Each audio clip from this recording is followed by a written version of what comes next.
સુરેન્દ્રનગરમાં મગફળીના ગોડાઉનમાં આગને લઈને મોટો ધડાકો. આગને લઈ સહકારી નેતા દિલીપ સંઘાણીએ સનસનીખેજ નિવેદન આપ્યું છે. ગોડાઉનમાં લાગેલી આગને તેમણે કૌભાંડની આગ ગણાવી છે અને કૌભાંડ સિવાય આગ લાગે જ નહીં તેવી પણ વાત કરી. સાથે પણ કહ્યું છે જે કોઈ સંડોવાયેલા હોય તેમના સામે કડકાઈપૂર્વક નિર્ણય લેવામાં આવે. આ પ્રકારની વાત તેમણે કરી છે. ટેકાના ભાવે ખરીદાયેલી મગફળીના સુરેન્દ્રનગરના ગોડાઉનમાં લાગેલી આગ મુદ્દે હવે સહકારી નેતા દિલીપ સંઘાણીએ મોટું નિવેદન આપ્યું છે અને સરકારે ખરીદેલા ખેત ઉત્પાદનોના ગોડાઉનમાં લાગતી આગની ઘટનાને કૌભાંડની આગ તેમણે ગણાવી છે. દિલીપભાઈ સંઘાણી સહકારી ક્ષેત્રના આગેવાન અને આ પ્રવૃત્તિ સાથે વર્ષોથી જોડાયેલા, તેમની સાથે વાત. દિલીપભાઈ, શું લાગે છે, આગ સામાન્ય છે, કુદરતી છે કે કૌભાંડ છે? માનનીય પ્રધાનમંત્રી નરેન્દ્રભાઈ મોદીએ ખેડૂતોનું હિત જળવાય એટલે ઐતિહાસિક રીતે ટેકાના ભાવ 1.5 ગણા જે ઉત્પાદનમાં પડતર કિંમતથી આપ્યા અને એની ખરીદી શરૂ કરી. સરકાર સુચારુ ઢંગથી આ વ્યવસ્થા રાજ્ય સરકારના રૂપે ભૂપેન્દ્રસિંહ ભાઈ અને રવિભાઈના માર્ગદર્શનમાં આ ખરીદી થાય અને ખરીદી થયા પછી આ એપીએમસીમાંથી ખરીદ્યા પછી એક ગોડાઉનમાં મૂકવામાં આવે છે.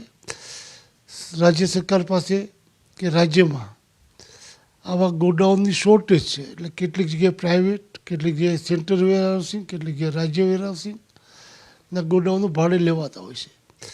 ભાડે લે છે ત્યારે જે કરાર હોય છે એ કરાર મુજબ અંદર દવા પૂરતા પ્રમાણમાં છાંટવી, જે માલ ઉત્પાદક કૃષિ જણસ રાખવામાં આવે એને કોઈ જીવજંતુ ન લાગે, એને આગ ન લાગે, એ ચોરી ન થાય, આ બધી જ જવાબદારી ગોડાઉનના માલિકોની હોય છે. ભૂતકાળમાં જોયું છે ને આ વખતે પણ કેટલીક ફરિયાદો છે. કેટલીક મંડળીઓએ ગોડાઉનમાં માલ મૂક્યો, ગણીને મૂકે ત્યારે લે છે, 2 દિવસ પછી એને મેસેજ જાય છે તમારો ઉતારેલો માલમાં 2 ગુણી ખૂટે છે, એટલું વજન ખૂટે છે. તો સંભાળતી વખતે જ આ બધું કહેવાનું હોય છે, પછી એની જવાબદારી થઈ જાય. એની પાવતીઓ પહેલાં કે 7ની ફાડી છે, પછી 2ની પછી આપીશું એમ કે એમને ભૂલાણીમાં નાખે છે. એટલે આ જવાબદારી ગોડાઉનવાળાની છે. અંદર આગ ન લાગે. ગોડાઉનવાળા આગ ત્યારે જ લગાડે છે કે માલ કાં તો નબળો અંદર પહેલેથી નખાણો હોય અને પછી જ્યારે તપાસ થાય એવી ભય હોય તો એનો વાંક આવે એટલે ખરીદાય, અથવા તો બારોબાર વેચી નાખ્યો હોય અથવા ઓછો કરી નાખ્યો હોય. પણ સહજ સામાન્ય કુદરતી આવી આગ લાગતી નથી. ગોડાઉનવાળાની મિલીભગતથી આ આગ કૌભાંડના આધારે જ લાગે છે. આ ગોડાઉનવાળાને કોણ કોણ સંકળાયેલા છે એની પૂર્ણતઃ અક્ષરશઃ લોજિકલ એન્ડ સુધી તપાસ કરીને જે કોઈ સંડોવાયેલા હોય, જે કોઈ સાથે જોડાયેલા હોય એની સામે કડકમાં કડક પગલાઓ લેવા જોઈએ. જો દિલીપભાઈ, ભૂતકાળમાં પણ સરકારે તપાસ નિમિત્તી અને એવું કીધું કે વેલ્ડિંગના કારણે આગ લાગી હતી ને આવા બધા બનાવ હતા. શું ખરેખર જે તમે કહો છો ગોડાઉન માલિક, તો પણ અધિકારીઓ પણ ક્યાંક ને ક્યાંક તો સંકળાયેલા હશે, કોઈ ને કોઈ તો જોડાયેલું જ હશે. એકલો ગોડાઉન મેનેજર કઈ રીતે કરે?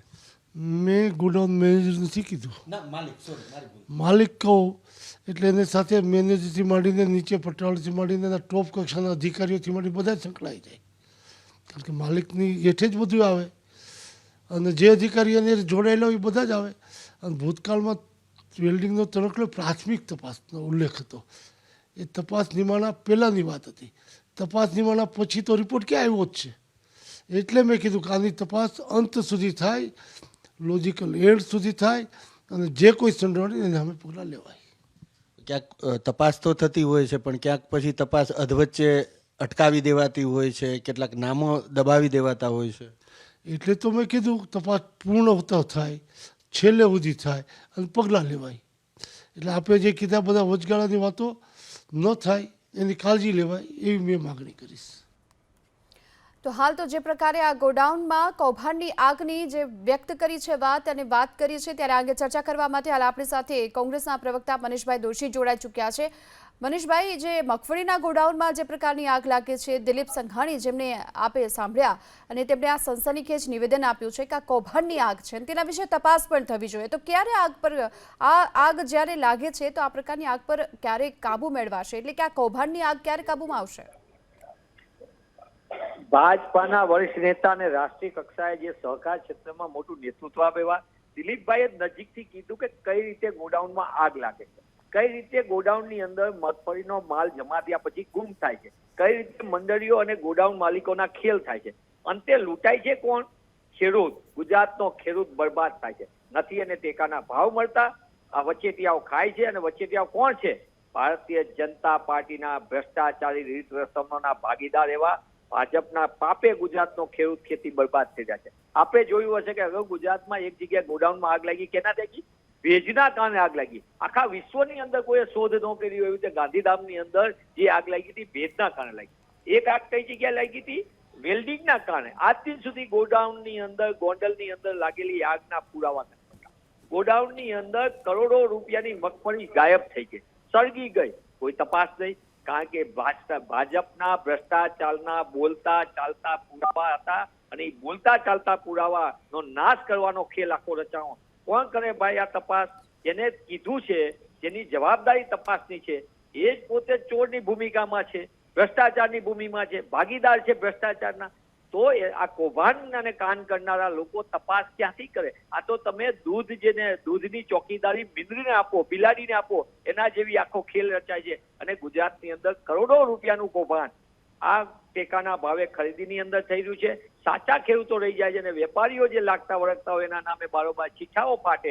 અને એના કારણે જોયું છે કે હજી સુધી 2017માં તે સમયના તત્કાલીન કોંગ્રેસ પક્ષના વિધાનસભાના નેતા અમારા પરેશભાઈ ધાનાણીએ આખા રાજ્યની અંદર આંદોલન કર્યું હતું. ગાંધીધામની અંદર ભેજની અંદર લાગ્યું, અહીંયા આગ લાગે છે પણ બાજુમાં HPCL ના ઓલા ગેસના મોટા મોટા કંપની છે એને કઈ નુકસાન નથી થતું. ગોંડલની અંદર રામ રાજ્ય ગોડાઉનની અંદર વેલ્ડિંગના કારણે આગ લાગે, કરોડો રૂપિયાની મગફળીનો જથ્થો નાબૂદ થઈ જાય છે.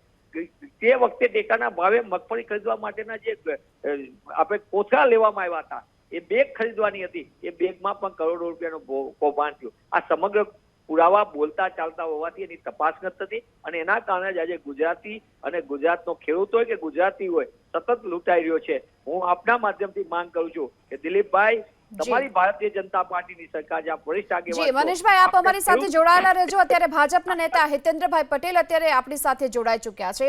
હિતેન્દ્રભાઈ, દિલીપ સંઘાણીએ જે પ્રકારની વાત કરી કે આગ ક્યારે સામાન્ય સંજોગોમાં ન લાગે અને કૌભાંડ સિવાય આગ લાગે જ નહીં, આ પ્રકારની તેમણે વાત કરી છે, તો શું આ કૌભાંડની આગ છે? જો ગુજરાતમાં જે રીતે ચાલુ સાલે 12 લાખ ટન જેટલી મગફળીની ઐતિહાસિક ખરીદી થઈ છે અને એને કામ પણ સુખરૂપ પૂરું થઈ ગયું છે. ખરીદીની જે પ્રક્રિયા હતી એમાં કેન્દ્ર સરકારના માર્ગદર્શનમાં નાફેડ દ્વારા અને NCCF દ્વારા આ જે ખરીદી થઈ છે એમાંથી નાફેડના કેટલાક નાફેડનું કામ ગુજકો મસૂલે કર્યું છે, NCCF નું કામ ઇન્ડી એગ્રોએ કર્યું છે. 90 દિવસમાં 12.5 લાખ ટન મગફળીની ખરીદી કર્યા પછી પાછલા વર્ષોમાં 5 વર્ષમાં નહીં થયું એટલી ખરીદી આ વખતે કરવી પડી હતી. એટલે ગોડાઉનોની પણ એમાં અછત હતી. રાજ્યના વેરહાઉસ અને કેન્દ્રના વેરહાઉસ દ્વારા આ જે ગોડાઉનો ભાડે રાખવામાં આવે છે તો મોટાભાગે એના સ્પેસિફિકેશન નક્કી કરેલા હોય છે, પણ 100% મેચ થાય એવા કેટલીક જગ્યાએ નથી મળતા. અને એમાં એ વેરહાઉસમાં ગોડાઉનની જે જાળવણી છે એની જવાબદારી પણ એ વેરહાઉસની હોય છે. અને હાલમાં જે પ્રમાણે ખરીદી પૂરી થઈ છે, નાફેડને કે NCCF ને માલ સોંપી દીધો છે, એના ગોડાઉનમાં જતો રહ્યો છે. ખેડૂતોને એનું પેમેન્ટ પણ થઈ ગયું છે અને હવે પછી એની માલિકી નાફેડની અથવા NCCF ની રહેશે. એવા સંજોગોમાં આપના દ્વારા જે જાણકારી મળી છે કે આ થાનના ગોડાઉનમાં 7-8 ગોડાઉન સળંગ છે, એમાંથી એક ગોડાઉનમાં આગ લાગી છે, તો એની પૂરતી તપાસ કરવામાં કેન્દ્ર સરકાર કે નાફેડ દ્વારા કરવામાં આવશે. સાથે સાથે વેરહાઉસ કોર્પોરેશન જેના દ્વારા ગોડાઉન ભાડે લીધું છે એના દ્વારા પણ તપાસ થશે. અહીંયા વ્યવસ્થા ખરીદીની એવી છે કે ગુજરાતના પણ હિતેન્દ્રભાઈ, ચોક્કસથી જ્યારે સરકાર છે એ આ સમગ્ર મામલે તપાસ કરાવશે, આપ આ વાત કરી રહ્યા છો, પણ મારો સવાલ એ જ છે હિતેન્દ્રભાઈ સાંભળો હિતેન્દ્રભાઈ, કે દિલીપ સંઘાણીએ આવું કેમ કહ્યું? એમને આશંકા કૌભાંડની કેમ વ્યક્ત કરી છે? નહીં, એટલે એમની દિલીપભાઈ પણ જે નાફેડના ગોડાઉનમાંથી આગ લાગી છે તો એ નાફેડના ગુજરાતના વિક્રેતા તરીકે ગુજકો મસોલે કામ કર્યું છે, તો અને સફળતાપૂર્વક કામ કર્યું છે. ખરીદી અનઇન્ટરપ્ટેડ, ઐતિહાસિક ખરીદી અને બધાનું પેમેન્ટ પણ મળી જાય એવું ખૂબ સુખરૂપ કામ પૂરું થયું છે. આવી બધી પાછલા 5 વર્ષમાં નહોતી થઈ એટલી ખરીદી થઈ, તો વ્યવસ્થામાં કઈ ઉણપ રહી ગઈ હોય અથવા અકસ્માતે પણ આવું બની શક્યું હોવું જોઈએ. પણ આ ગોડાઉનમાં કયા તાલુકાની, કયા જિલ્લાની, જી કયા ગામની, જી કયા હિતેન્દ્રભાઈ આપણી સાથે મનીષભાઈ પણ અત્યારે જોડાયેલા છે. મનીષભાઈ જુઓ, હિતેન્દ્રભાઈ તો એવું કહી રહ્યા છે કે કદાચ આકસ્મિક રીતે પણ આ પ્રકારની આગ લાગી હોઈ શકે છે અને હવે સરકાર તપાસની પણ વાત કરી રહી છે. મનીષભાઈ, જી મનીષભાઈ આપ જોડાયેલા છો? જી મનીષભાઈ, તો લાગે છે તેમની સાથે આ સંપર્ક કપાઈ ગયો છે. હિતેન્દ્રભાઈ, આપ અમારી સાથે જોડાયા બદલ આપનો આભાર. તો જે પ્રકારે હાલ કોંગ્રેસ આક્રમક અત્યારે જોવામાં આવી રહી છે, તો બીજી તરફ હાલ ભાજપ તરફથી વાત કરવામાં આવી રહી છે કે સરકાર આ સમગ્ર મામલે તપાસ કરશે, પરંતુ સૌથી મહત્વની વાત એ છે કે સહકારી આગેવાન એવા દિલીપ સંઘાણી જેમણે આ પ્રકારની વાત કરી છે કે જે આગ લાગી છે, આગ ક્યારે સામાન્ય સંજોગોમાં નથી લાગતી અને કૌભાંડ થયું કે પછી કૌભાંડ કરવા માટે આગ લગાડવામાં આવે છે, તેને લઈ તપાસ થવી એટલી જ જરૂરી છે. તેમણે એ પણ વાત કરી દિલીપ સંઘાણીએ કે ભૂતકાળમાં મગફળીના ગોડાઉનમાં લાગેલી આગનો રિપોર્ટ પણ નથી આવ્યો, ગોડાઉનના માલિકને કેન્દ્રમાં રાખીને સંપૂર્ણ તપાસ થવી જોઈએ, તેમણે આ પ્રકારની વાત પણ કરી છે. અને આગ જે લાગી છે ત્યારે તેની પાછળ કોઈ કૌભાંડ છે કે કેમ તેને લઈને સવાલ પણ ઉઠાવ્યા છે.